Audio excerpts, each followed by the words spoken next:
Get ready for some culture shocks. Whether you're planning a trip to Italy or just curious about the Italian way of life, this video is definitely for you. Nobody likes being caught off guard with unrealistic expectations, so let's go ahead and dive right in. What if I told you that I literally lost my identity when I moved to Italy? Croce, how long have we been married? 43 years. And in Italy, the system is that each lady that's married goes by her maiden name.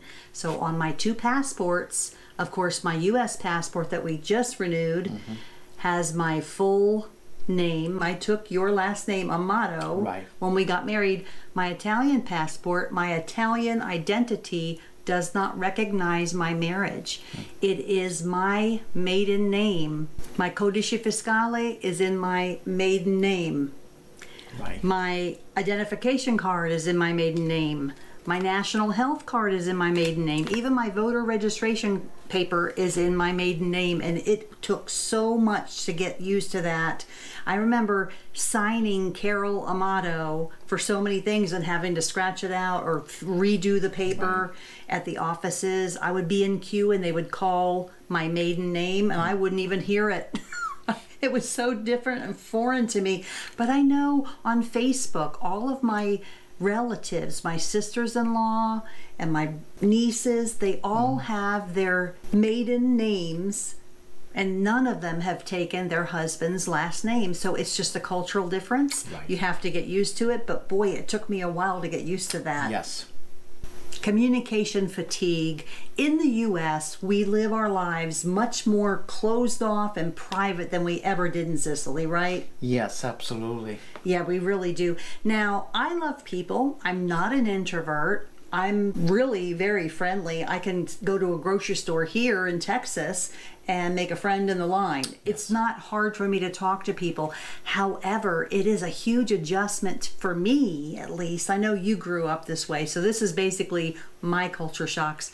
In Italy, there's a very strong sense of community, and so you feel that warmth. You really do. Everybody wants to connect. Everybody wants to know who belongs to whom and what family and all of that. So even when you're hanging laundry outside and the neighbor comes to roll their trash out, you know, you always say hello, and usually it's a quick chat, right? It's not just turn your face and ignore them, usually like in the United States. I mean, that's not everyone, but it's mostly the case. Even in the shops and stores and professional offices, people will talk and chat, and people take time to visit in Sicily. It's so refreshing. It really is fun. But sometimes it can be a little overwhelming when you're not used to talking so much. Visits last longer. People come for coffee, you go for coffee, and it's not just a 15-20 minute, half an hour. It's usually 2 hours. Family. Yes, let's talk about family and social structure. In the US, when you get married, the couple, the husband and the wife, that's a family. And if they have kids or they don't have kids, they're the family unit. And of course, they respect their mom and dad. They have sisters, brothers, whatever. And they get together for holidays and they take care of each other. And a lot of families have close relationships here in the United States. However, in Sicily, it is very close-knit, very extended, and they don't think of themselves as a family unit, a husband and wife. The family unit is Mom and dad, grandpa, grandma. Yes. Brothers and sister, cousin. Yes, everybody. So, well, actually, the immediate family in Sicily would be husband, wife, mothers, fathers on both sides, and siblings. Not necessarily cousins or aunts and uncles, right? For holidays, yes, but as far as helping someone or if someone's in distress, helping them, you know, the immediate family would be, that's at least our experience in your family, right? The extended family is the first mentality. Family is the cornerstone of Sicilian society, and gatherings often include extended family members, and Sundays in particular are often dedicated to big family lunches. Social life often revolves around family obligations, and the concept of individualism is less prominent than in the US. Traditional gender roles are more common in Sicily than in many parts of the U.S., though this is slowly changing with the younger generations, wouldn't you think? Yes, definitely. Work-life balance. Italians tend to prioritize family and personal time over work, and there's a strong focus on maintaining a good work-life balance. Yes. Long vacations, especially during August, Ferragosto, is when much of the country shuts down, and these are normal.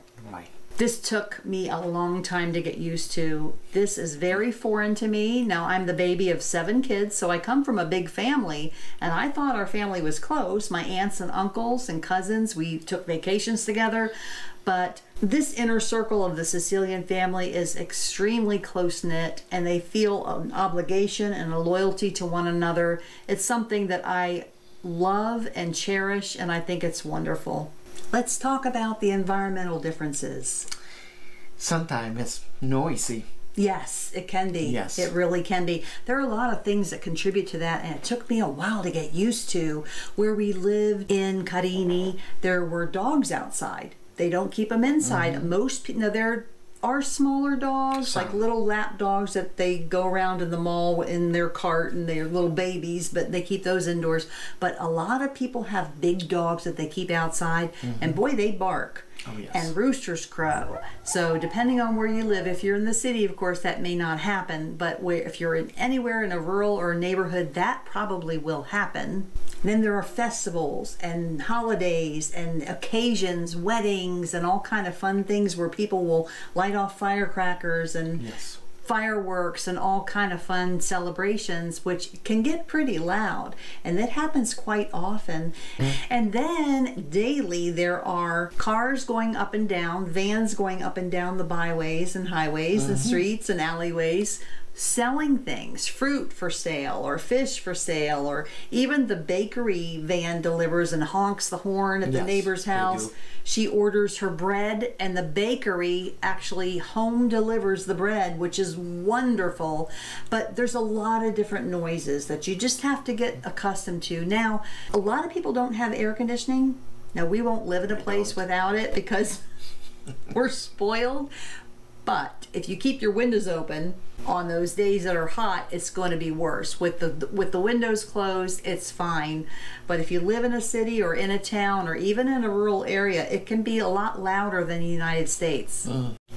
It does take time to get used to these things, but instead of rigidly opposing anything unfamiliar, it's time to embrace this beautiful way of living and get out of our private little bubbles and be part of a vibrant community. Adjusting to your new identity, community, sense of family obligation and loyalty, and then the community, and then the environment, atmosphere in Italy can be a bit daunting at first, but rest assured that you will come to enjoy each aspect of these important parts of life, and you will be glad for the rich cultural adventure. Right. And in order to be part of the community, you are definitely going to need to learn Italian. So check out the worst and best ways to learn Italian, and be sure to share your thoughts below in the comments. Thanks for watching. Thank you. Arrivederci.